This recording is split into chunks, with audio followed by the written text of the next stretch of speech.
What's going on, everyone? Welcome back to another monthly put on video. It's been a busy month for me. I went to a couple concerts, went to Big Festival, saw Baby Keem live.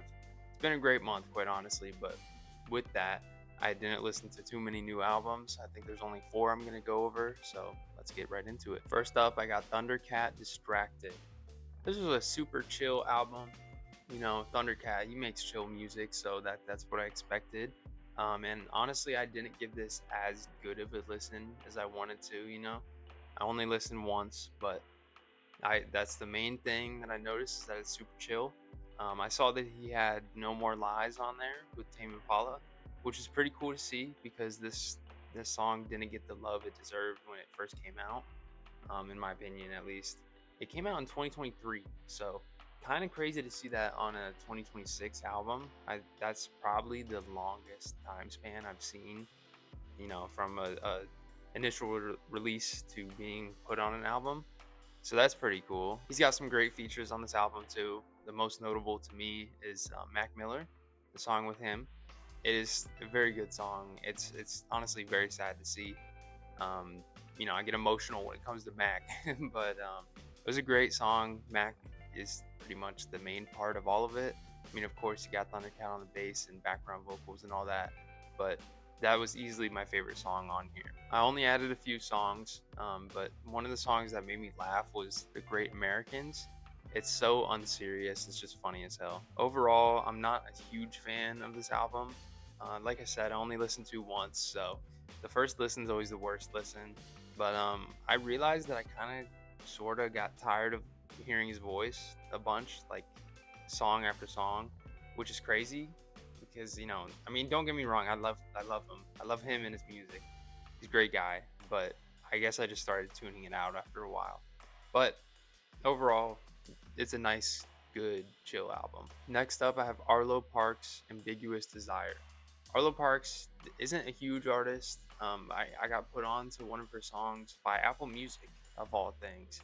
Her song Too Good, and it's one of my favorite songs ever. So because of that, I saw she's releasing a new album. I had to listen to this one. It's another super chill album with more of a disco kind of vibe to it, and every single song was good. I gotta admit, I only added these two songs off of it, but if they all were good. You can't go wrong. If you like Pink Panthers, then you'll like Arlo Parks. She's like a chill version of Pink Panthers. Next up is Sway Lee, Same Difference. This album is arguably the top album that came out this month, like popularity wise. But I'm not gonna lie, I was low key disappointed.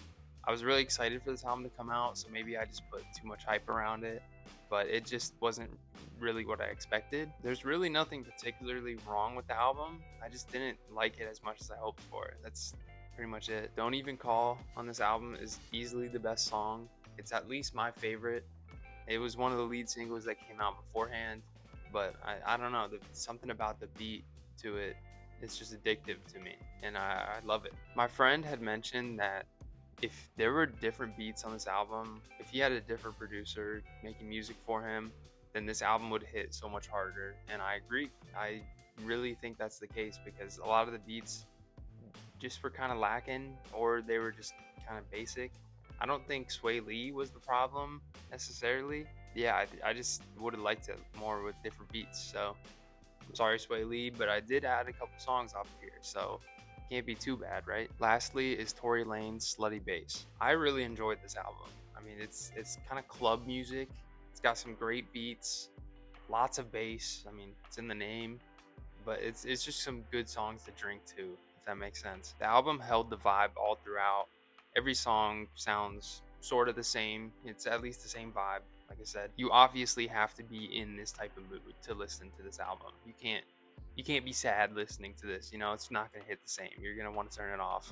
Tori nailed it, honestly. I mean, this album is very cohesive, and I don't know who else could have made something quite like this. Like, his name would be one of the first to pop up in my mind. Um, Let me know if you can think of anyone else below, but it is a cool concept for an album, just fully club music. After one listen, there weren't any songs that stood out to me enough to suggest because, like I said, this album's full of songs that sound very similar. So you just have to give it a listen and see what you think. If I had to, though, I'd probably put one of the first songs on the album, just because, I mean, he put it in a certain order, you know, he wants the top songs towards the top. I'm also really curious if he made this album while in prison or if these are old songs that they just happened to release. Because I looked at his discography and it looks like they put out a bunch of albums for him. I know I went over one of them last year, and there's like four more in between that one to this one. So I don't know if he's just trying to get more money or what, but he's dropping everything. Or maybe that's all he can do in prison. There were a bunch of albums that I didn't listen to this month that did come out that I'm gonna name drop here. The most notable being Earl Sweatshirt and Mike. They released a collab album called Pompeii Utility. And quite honestly, if you know me, you know that I'm not a huge Earl fan. I'm not a huge Mike fan. They make great music, but it is kind of the same thing, you know, amongst all their songs. And I know I'm gonna get hate for that, but it's just, if you don't rock with an artist too much, you're not gonna want to listen to them. And I did glance at this album. I did listen to a few of the songs, and same thing. It just wasn't super appealing to me. So I'm not even gonna fully review this one. I'm just gonna name drop it. Other artists that dropped an album this month include Marlon Craft, Juicy J, Wiz Khalifa, and Currency dropped a collab album. Snoop Dogg, Magdalena Bay, I think I'm saying that right. Kalani dropped an album. Blue and Exile dropped an album. That has a song featuring Saba, which is really good. You should check it out. Reason dropped an album, and Nassan dropped an album.